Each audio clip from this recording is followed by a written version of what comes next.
دعا پیدا کردم. داشتم تو رخت خوابا میگشتم، یه دعایی پیدا کردم. بده گفتم اعصابت خورد میشه. بفهم کجا داریم میری؟ میگم بده. میخوام برم کلاف بگیرم. فرودگاه چیه؟ کجا میخوای بری خب؟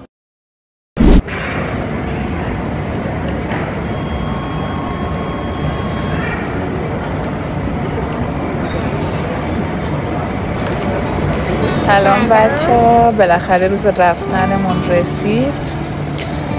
من و بچه ها ساعت تقریبا الان 4 صبح اومدیم فرودگاه. آره اصلیم خوابه. نکنه بیدار شد یه تکونی خورد. نه مامان بیدار نمیشه دیگه. محسن راضی شد که ما بریم خودمون، یعنی راضی نمیشد دیگه، هر جور شد راضیش کردم که ما بریم. خیلی هم ناراحت بود، یعنی خودم هم خیلی ناراحت بودم، خیلی به زور دل کندم که برم، ولی باید این کار رو میکردم. بالاخره باید میرفتم، یکم تنها میشدم، یعنی نمیتونستم اینجوری کنار بیام دیگه. الان کارت پروازمون هم گرفتیم، منتظریم که باز بشه بریم سوار شیم. اولین سفر 3 نفریمونه، بریم 3 نفریم، یعنی تا حالا من خودم تنها مسافرت نرفتم. اولین باری که دارم خودم با بچه ها میرم مسافرت. واقعا هم واسم سخته، نمیگم خوبه، راحته، خیلی خوشحالم، واقعا سخته. یعنی الان فهمیدم که چقدر سخته تنهایی خودم بخوام با 2 تا بچه برم جایی، اونم خارج از کشور. یه فکر کنم همتون میدونید که کجا دارم میرم. خلاصه دیگه اینجوری پیش اومد، یعنی باید اینجوری میشد. من کامل واسه تون فیلم میگیرم تا موقعی که میرسم. کلن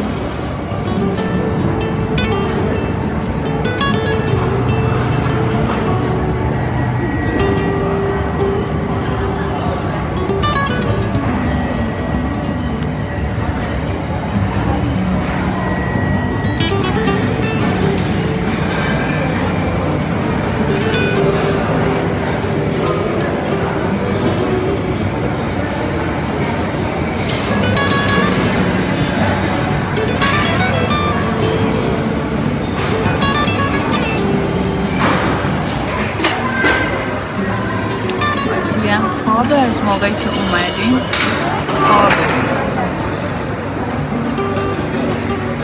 باید اونجا که رفتم بغلش کنم، پالسگر رو بدم بذارم تو هواپیما.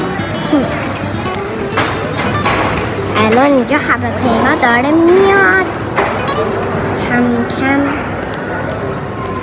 برسیم ساعت 11 اینا برسیم اونجا فرودگاه استانبول. وای کی میرسیم؟ خیلی تنهایی یه جوری هم استرس دارم، دوستم زود برسیم اونجا. اصلا نخوابیدم، دیشب تا صبح بیدار بودم، اصلا نخوابیدم. ساعت 4 3:30 اومدیم فرودگاه. اتفاقا هنوز پرواز نیومده، باید منتظر باشیم مگه نه؟ آره هنوز نیومده.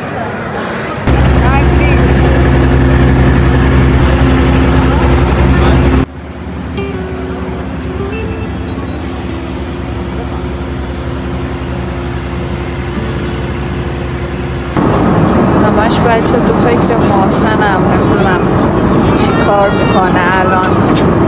وقتایی که با هم میومدیم با محسن همیشه چایی برمیداشت، من نسکافه.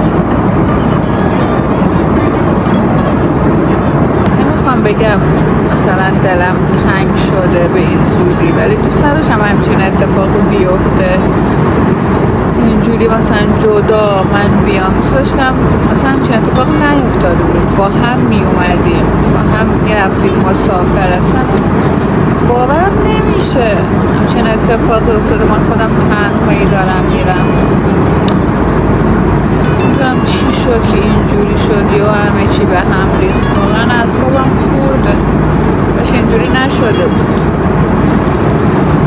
وای بالاخره رسیدیم استانبول. حالم بده. اینقدر دور سر خودمون چرخ خوردیم که حالم بد شد و بردم بالا. الانم نفسم بالا نمیاد. خیلی خسته کننده بود. یعنی باور کنید ربع ساعت بیشتر این هواپیما داشت دور سر خودش میچرخید. خدایا شکرت. من فکر می‌کردم نمیرسیم اصلا. اصلی هم خواب بود، بغلم بود. الان تازه بیدار شده. نازلی هم که گریه میکرد چون خوابش میومد. به زور اومدم بیرون ها. ببین چه صفیه. باید برم الان تو این صفحه پاسپورتم رو مهر کنن و بریم بیرون دیگه.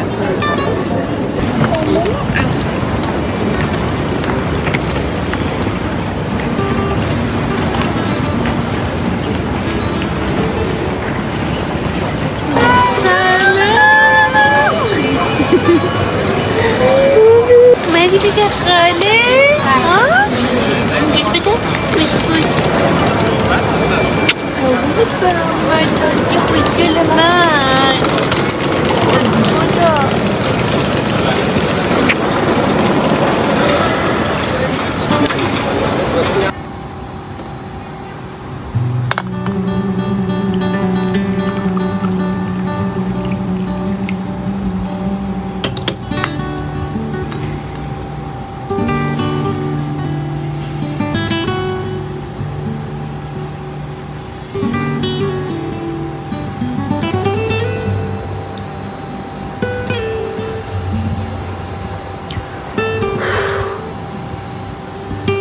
هوا خیلی خوبه.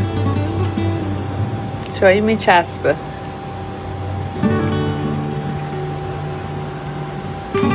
بریم قدم بزنیم یکم با هم دیگه حرف بزنیم. تعریف کنم واسهتون اومدم چی شد، چی کار کردم.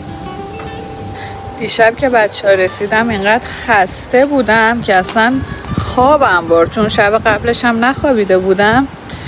خوابیدم دیگه، صبح بیدار شدم، صبحونه خوردیم و اینا. خلاصه که یه حس عجیبی دارم، نمیدونم چه جوری بگم. انگار احساس میکنم هم فکرم آزاد شده، هم از یه چیزای دور شدم. همین که نگرانم، همش تو فکر محسنم چند بار زنگ زده بهم. نمیدونم، همش تو فکرشم، میگم چی کار میکنه، چی میخوره. حالا همش یه روز اومدم ولی از یه طرف هم وقتی به اون چیزا فکر میکنم، به اون دعا و اون نامه و اینا، کلا استرس میگیرم. خیلی استرس میگیرم. چه بادی اومد. میخوام که به هیچی فکر نکنم. میخوام دیگه فکرم رو درگیر این چیزا نکنم. یه چند روز واسه خودم باشم، برم ورزش کنم. اتفاقا ورزشم میخوام دیگه شروع کنم اینجا. ورزش کنم، یکم فکرم رو جمع و جور کنم، ببینم باید کلا چی کار کنم، یه تصمیمی بگیرم. نمیدونم تا الان واسهتون پیش اومده یا نه، ولی خیلی فکرم مشغول از یک طرف. میخوام که فکر کنم که چی کار کنم، یه تصمیم بگیرم. از یه طرفم نمیخوام به چیزی فکر کنم، میخوام یه چند روزی اصلا کلا استراحت کنم. واقعا خسته شدم از بس به همه چیز فکر کردم. از یک طرفم بچه ها خیلی به محسن وابستن، مخصوصا نازلی. همش میگن که بابایی کی میاد. اونا که نمیدونن چه خبره، داستان چیه. میگن کی میاد و چرا نیومد و اینا. دلم واسه اونا هم میسوزه. محسنم زنگ میزنه میگه منم میام، منم میگم نیام. میگه نه من بلیط میگیرم، اولین بلیطی که گیر آوردم میام حتما. ولی من میخوام تنها باشم، میخوام یکم فکر کنم. هر چی میگه نه، میگه منم میخوام بیام. بچه برگام میدونی چی شده؟ دختر زنگ زده داره منو تهدید میکنه، میگه تو آبرو منو بردی، یه بلای سر خودم شده، من زندگیم خراب شده، من اعصابم نابود شده، من باید اینو تهدید کنم. اون داره پیام میده منو تهدید میکنه. یه جلو اقواممون و خانوادم آبرومو بردی، همشون فهمیدن که منظورت من بوده. تو اگه واقعا از آبروت میترسیدی این کارا رو نمیکردی. بعدش هم من اگه میخواستم آبروتو ببرم خیلی چیزای بیشتر از این داشتم ازت که بتونم آبروتو ببرم و شخصیتتو فاش کنم. من چیکار کردم؟ من اسمتو بردم، حتی نامه‌ای که نوشتیم دست خطتو نذاشتم که بقیه ببینن. چجوری من آبروتو بردم؟ اگه میخواستم آبروتو ببرم عکستو، فیلمتو، پیاماتو همه چیو میذاشتم که همه ببینن. داره منو تهدید میکنه، باورم نمیشه. حالا من فقط تو فکر محسنم که اونجا خودش تنهاست، وگرنه ما الان اینجا استانبولیم، اصلا آدرسمون هم نداره. بعد اومده بهم میگه که ما اقوام داریم تو استانبول میان سراغت. من اصلا خودم نگران نیستم چون اینجا نمیتونه منو پیدا کنه و هیچ غلطی هم نمیتونه بکنه، داره غلط اضافی میکنه، نمیترسم.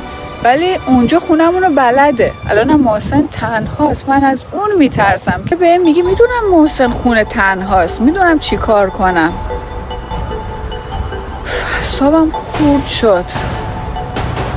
محسن رو چی کار کنم؟ حالا خونه تنهاست، شبم تنها میخوابه، اصلا هیچکی هم پیشش نیست، خونمونم کامل بلد، از همه چی هم خبر داره.